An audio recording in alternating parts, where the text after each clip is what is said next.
sahabat Sora, kali ini kita akan kembali bercerita tentang kisah Roblox. Sebelum kita memulai ceritanya, jangan lupa like, komen, dan subscribe dulu ya. Terus jangan lupa juga aktifin notif loncengnya biar kita semua selalu update tentang cerita terbaru dari Sora Space Tune. Di awal cerita kita diperlihatkan dengan seorang anak perempuan yang diberikan hadiah spesial nih dari kakeknya, dibelikan sepeda baru. Dia sangat senang dengan pemberian kakeknya. Dia memeluk kakeknya dan segera memainkan sepeda itu. Dia memainkan sepeda dengan sangat riang. Kakeknya juga sangat senang melihat cucunya yang begitu bahagia. Sungguh pemandangan yang sangat indah. Anak perempuan ini membawa sepedanya ke jalan raya. Dia memainkan sepedanya dengan sangat lincah dengan tawa yang sangat riang. Tapi dia tidak menyadari kalau di depannya ada mobil dan dia tertabrak oleh mobil itu. Bagaimana kelanjutannya? Kita lanjut part 2. Kakek itu sangat terkejut melihat cucunya yang ditabrak mobil. Kakek itu segera mengejar cucunya. Kakek itu segera memeluk cucunya dan beliau menangis melihat keadaan cucunya yang terbaring lemah tak berdaya. Ternyata insiden naas itu membuat kakek ini kehilangan cucu kesayangan satu-satunya. Beliau sangat sedih dan meratapi kepergian cucunya. Kakek itu menatap foto cucunya dengan air mata yang masih berlinang. Lalu beliau menguatkan kaki untuk melangkah pergi meninggalkan pemakaman. Dengan hati yang masih sangat terluka, tidak sengaja kakek itu mendengar suara cucunya. Kakek itu segera berlari dan mencari ke sekeliling di mana sumber suara cucunya. Lalu dari kejauhan kakek itu melihat kalau cucunya ada di semak-semak. Kakek segera mencari cucunya ke semak itu, tapi dia tidak menemukan cucunya. Yang ada kakek itu malah menemukan sebuah buku. Bagaimana kelanjutannya? Kita lanjut part 3.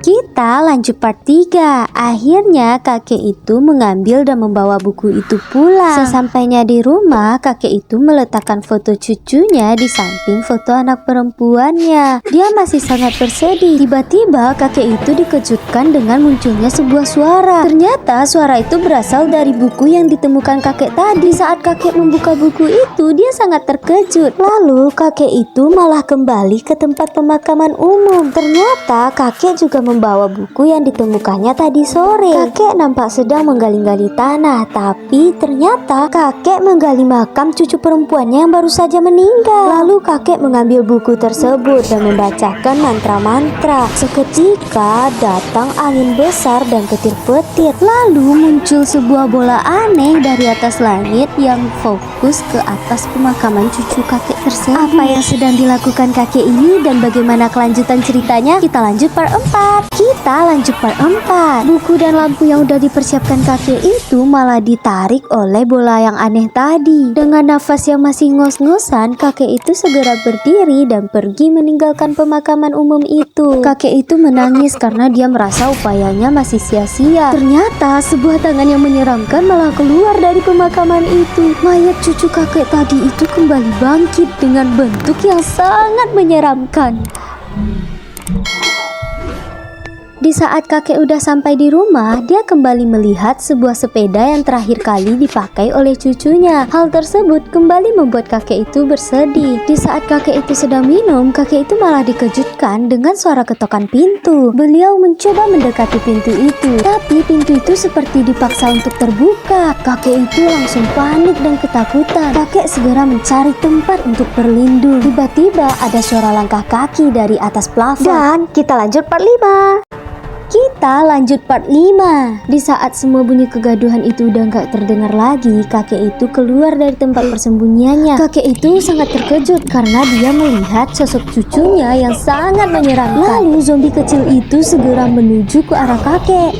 Dia seperti ingin menerkam kakek. Untungnya kakek bisa segera menangkis dan melempar monster kecil itu. Kakek berjalan dan memastikan keadaan zombie kecil itu. Dan kakek sangat terkejut karena kakek menyaksikan keadaan zombie itu yang bisa memulihkan keadaan bentuk tubuhnya. Zombie itu mengeluarkan suara tawa yang sangat menyeramkan, lalu dia segera mengejar kakek. Untungnya kakek bisa segera sigap untuk menutup pintu rumah itu. Kakek sangat ketakutan dengan nafas yang sudah ngos-ngosan. Di saat zombie itu udah mulai hening, kakek mencoba untuk mengintip. Sungguh pemandangan yang sangat menjijikan. Cucu kakek itu malah memakan tikus. Kakek sangat terkejut. Bagaimana kelanjutannya? Kita lanjut part 6. Kali ini ada lagi yang ngetok-ngetok pintu rumah kakek. Kakek sangat ketakutan. Di saat kakek membukakan pintu, ternyata ada bapak polisi. Bapak polisi ini datang karena dia merasa curiga dengan sebuah jendela lantai atas yang pecah. Lalu bapak polisi ini segera masuk ke dalam rumah itu untuk memastikan keamanan. Bapak polisi memperhatikan setiap detail sudut rumah. Tiba-tiba bapak polisi ini dikejutkan oleh suara aneh dari sebuah pintu. Polisi yang mendekati pintu itu segera dihalangi oleh si kakek. Di saat itulah polisi sangat terkejut melihat penampakan di muka matanya. Polisi segera mengacungi pistol kepada zombie itu. Kakek tidak ingin bapak polisi menembak cucunya dan kakek segera mendorong pak polisi itu dan membiarkan polisi itu harus dimakan oleh cucunya. Semakin banyak yang dimakannya, dia akan semakin kuat. Bagaimana kelanjutannya? Kita lanjut part 7.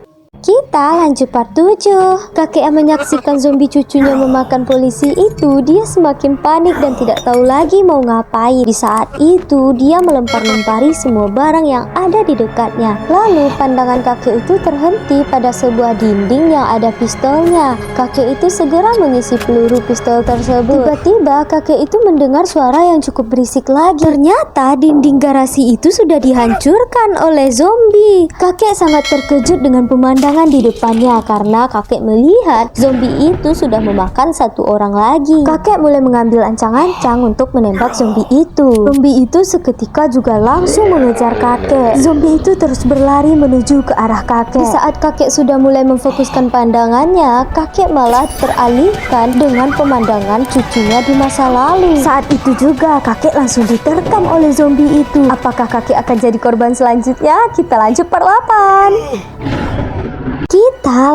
8. Zombie itu melihat ke arah kakek dan dia segera berlari untuk mengejar kakek. Kakek yang kepanikan tidak tahu bagaimana cara mengambil pistolnya. Untungnya kakek bisa segera menembak zombie itu. Tapi ternyata di saat kakek sudah menembak zombie itu, zombinya malah berubah menjadi cucu kesayangannya. Kakek sangat terkejut dan dia kembali menangis meratapi kepergian cucunya untuk yang kedua kalinya. Akhirnya kakek yang putus asa juga mengakhiri hidupnya. Itulah akhir dari kisah Roblox yang berubah menjadi zombie. Mau tahu cerita menarik lainnya? Jangan lupa like, komen, dan subscribe. Terus jangan lupa juga aktifin notif loncengnya. See you next time.